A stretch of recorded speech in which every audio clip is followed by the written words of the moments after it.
مسیح کا جی اٹھنا صرف میرے لیے یا آپ کے لیے ہی فتح کا نشانی ہے، بلکہ کل کائنات کے لیے، دنیا کے ہر مذہب کے لیے، دنیا کی ہر نسل کے لیے، دنیا کے ہر معاشرے کے لیے یہ بڑا ہی جشن کا دن ہے۔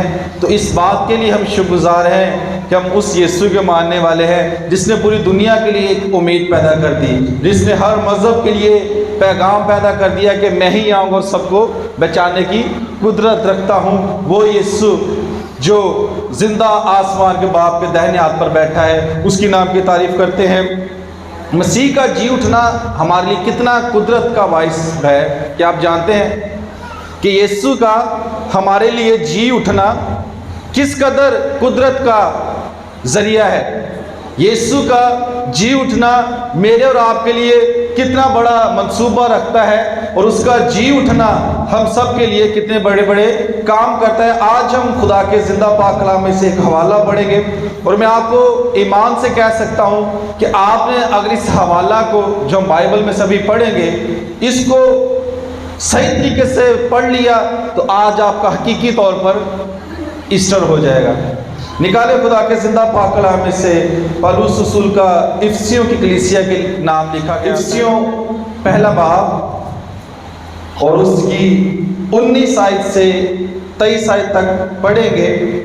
ان آیات کو آپ غور سے پڑھیں گے تو آپ کو ایسٹر کی، عید قیامت المسیح کی اور مسیح کے جی اٹھنے کی قدرت کی سمجھ آ جائے گی کہ یسوع جو آج زمین کا، قبر کا سینہ چیر کر باہر نکلا تھا، اس کا کیا پیغام ہے۔ آپ اس حوالے کو دھیان سے سنیے گا۔ افسیوں کا پولس رسول کے نام لکھا گیا پہلا خط، اور اس کا پہلا باب، اور اس کی 19 آیت سے لے کر ہم 23 آیت تک پڑھیں گے۔ دھیان سے سنیے گا، جن کے پاس خدا کا پاک کلام ہے کھولیں گے۔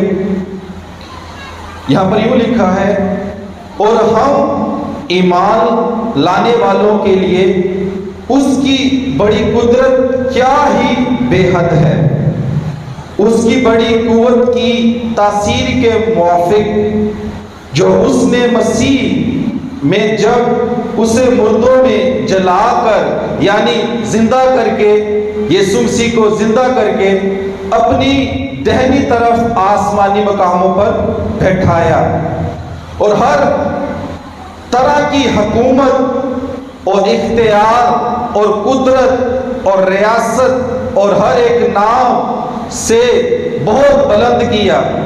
کس نام سے؟ ذرا زور سے بولیں، کس نام سے؟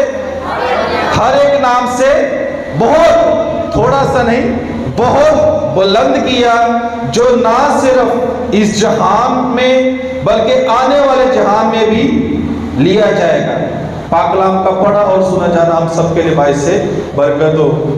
خدا کا شکر ہو، ہم نے یہاں پر کتنا بڑا خدا کے منصوبے کو دیکھا کہ یسوع مسیح کا جب زمین سے باہر آنا، مردوں میں سے جی اٹھنا، کیا کچھ خدا نے اس کے لیے کیا کہ حکومتیں، ریاستیں، ہر طرح کی قدرت کس کے اختیار میں کر دی؟ اس کے اختیار میں کر دی۔ اور آگے کے لکھا ہے، اور ہر ایک نام سے بلند ایک ہی نام کیا۔ آسمان اور زمین پر کوئی بھی ایسا نام نہیں بخشا گیا جس کے وسیلہ سے ہم نجات پائیں گے۔ آسمان اور زمین تو ٹل جائیں گی، لیکن میرے منہ کی باتیں کہیں ہرگز نہ ٹلے گی۔ وہی یسوع جس کے پاؤں تلے پوری زمین کو کر دیا، پوری ریاستوں کو کر دیا، ہر حکومت کو کر دیا، وہی نام جو اس جہاں میں بھی اور اس جہاں کے بعد بھی ایک ہی نام ہے جس کے اختیار میں سب کچھ ہے۔ وہ نام کون سا ہے؟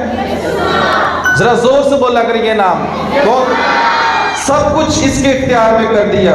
کیا ہوا جب یسوع زندہ ہوا؟ کیا ہوا تھا جب یسوع زندہ ہوا؟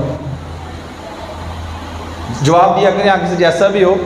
کیا ہوا جب یسوع زندہ ہوا؟ کیوں یسوع زندہ ہوا؟ صبح ہم سب نے جلوس نکالا، بڑے جوش و خروش سے ہاللیلویا کے نعرے لگائے، اور اپنے آپ کو یہ ظاہر کیا کہ آئی ایم سپر ایکسائٹیڈ، کہ میں بہت زیادہ خوش ہوں۔ لیکن یسوع کا جی اٹھنے کا کیا مقصد تھا؟ کیوں جی اٹھا تھا؟ زندگی پائیں، ٹھیک ہے جی، اس کے علاوہ یسوع کیوں جی اٹھا تھا؟ بھائیوں میں سے بتائیں جی، یسوع کیوں جی اٹھا تھا؟ کیا؟ گناہوں سے نجات دینے کے لیے۔ آپ دیکھیں کہ یہ سب چیزیں جتنی ہم نے ابھی پڑھی ہیں کہ حکومتیں، اختیارات، قدرت، ریاست، ہر ایک نام سے بہت بلند یسوع کو کب کیا اور باپ کے دائنے ہاتھ پر کب بیٹھا؟ جب وہ زمین میں سے باہر آ گیا، یعنی قبر پر جب اس نے فتح پا لی۔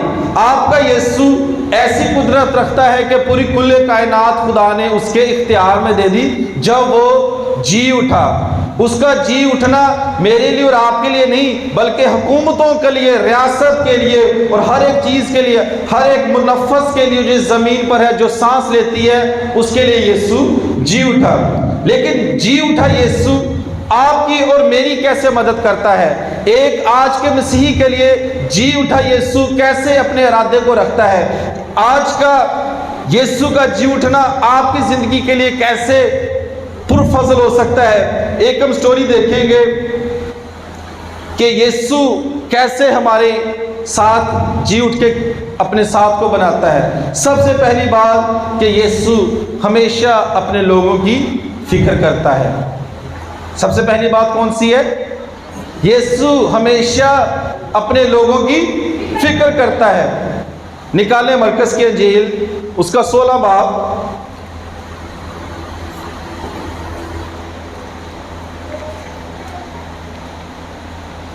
مرکز کی انجیل اس کا 16 باب اور اس کی 6 آیت سے لے کر 8 آیت تک ہم خدا کے زندہ پاک کلام میں سے دیکھیں گے کہ وہ کیسے اپنے لوگوں کی فکر کرتا ہے۔ یہاں پر لکھا ہے 6 آیت سے، اس نے ان سے کہا ایسی حیران نہ ہو، تم یسوع ناصری کو جو مصلوب ہوا تھا ڈھونڈتی ہو۔ یہ فرشتہ عورتوں سے باتیں کر رہا ہے۔ جب عورتیں یسوع مسیح کی قبر پر گئیں، جب یسوع کی لاش کو یسوع کی قبر پر دیکھنے کے لیے گئیں، سبت کے پہلے دن پر چند عورتیں، مریم مگدلینی اور دوسری مریم، جب یسوع کی قبر پر گئیں تو ان کی ملاقات وہاں پر کس کے ساتھ ہو رہی ہے؟ ایک فرشتہ کے ساتھ ہو رہی ہے، اور فرشتہ ان سے کیا کہہ رہا ہے کہ تم یسوع ناصری کو جو مصلوب ہوا تھا ڈھونڈتی ہو، وہ جی اٹھا ہے، وہ یہاں نہیں ہے۔ دیکھو یہ وہ جگہ ہے جہاں انہوں نے اسے رکھا تھا۔ یعنی کنہوں نے رکھا تھا؟ جنہوں نے اس کو مصلوب کیا تھا۔ رومی حکومت نے جب یسوع کو صلیب پر رکھا تو یسوع کے لیے ایک قبر کو تیار کیا گیا، تو یسوع کو جہاں پر رکھا گیا تو فرشتہ اس کے بارے میں نہیں کیا کر رہا ہے؟ آگاہ کر رہا ہے، رکھا تھا۔ اور 8 آیت میں کیا لکھا ہے؟ فرشتہ ایک کام کرنے کے لیے کہہ رہا ہے ان عورتوں کو، لیکن تم جا کر اس کے شاگردوں اور پترس سے کہو کہ وہ تم سے پہلے گلیل کو جائے گا۔ فرشتہ نے عورتوں کو کیا پیغام دیا؟ کہ تم جا کر اس کے شاگردوں کو اور پترس کو۔ یہاں پر شاگردوں کے ساتھ ایک خاص نام کا ذکر ملتا ہے۔ شاگرد سبھی تھے، ان شاگردوں میں شامل یسوع کے تمام حواری تھے، تمام یسوع کے شاگرد اس کے ساتھ تھے، لیکن یہاں پر ایک خاص شاگرد کا نام آ رہا ہے۔ وہ کون سا نام ہے؟ کہ تم جا کر اس کے شاگردوں، اور ایک پرٹیکولر نیم لیا گیا ہے، خاص نام پترس لیا گیا ہے۔ یہ کون کہہ رہا ہے؟ فرشتہ کہہ رہا ہے کہ اس کے شاگردوں کو بھی بتانا، اور خاص طور پر جا کے پترس کو کہنا کہ میں تم سے پہلے تمہیں گلیل میں ملوں گا۔ یہ پترس کون تھا؟ یہ وہی پترس تھا جس نے یسوع کے 3 دفعہ انکار کیا تھا۔